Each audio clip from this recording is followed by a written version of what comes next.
The story of John Lynch coming down from the box to go confront De'Vondre Campbell after he quit on his team against the Rams kind of became a pretty fun story to talk about, right? It is where the 47 Red kind of came back into the limelight, a nickname that John Lynch had from his playing days because such a nice, just gentleman type of personality.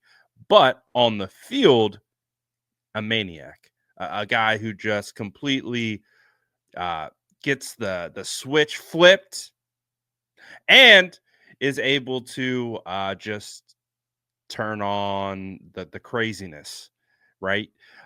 So all we had heard, Jay Glazer put out a report. John Lynch goes down to the field and, gives it to DeVondre. So John Lynch, this is actually the first time I think we've heard from him since that situation.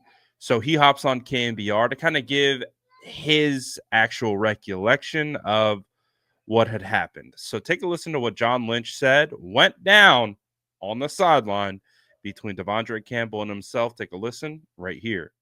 Yeah, I don't know. I think a lot was made of it in terms of being a confrontation. I'm not sure it was a confrontation. It was a quick conversation.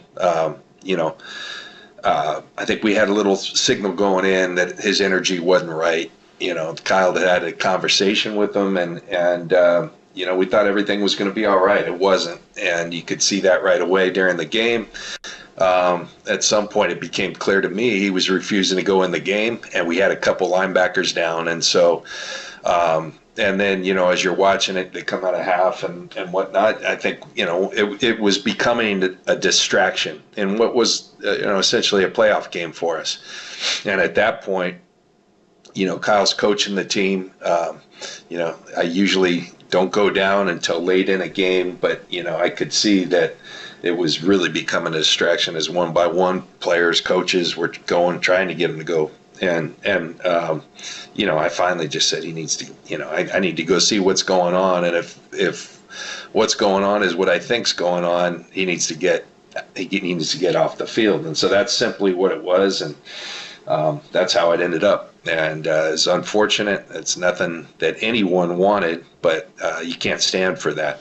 Just as we're talking about finishing and having each other's back, when you have something contrary to that, that's not who we are. It's not who we'll ever be. What possible explanation could he have? I don't know. I don't know, and I don't think I'll ever find out. So we'll leave it at that. But he's no longer here, and we'll move forward. I think this is just classic John, not trying to blow the situation out of proportion any more than it already has been. Something tells me that John was pissed.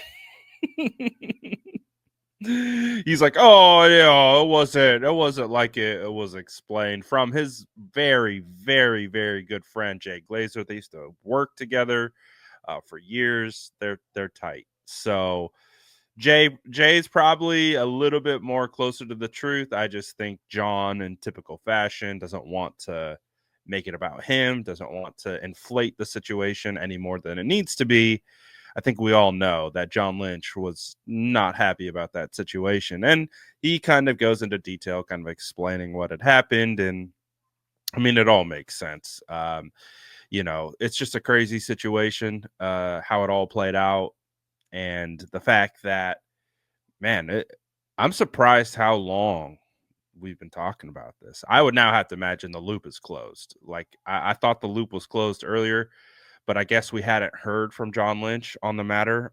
So this was kind of the final piece of the puzzle, unless we get the De'Vondre Campbell tells all podcast episode, wherever that's going to come from. That's going to be interesting listen if that ever pops up. So there might be one way that we talk about this again, and it might be from De'Vondre Campbell's perspective.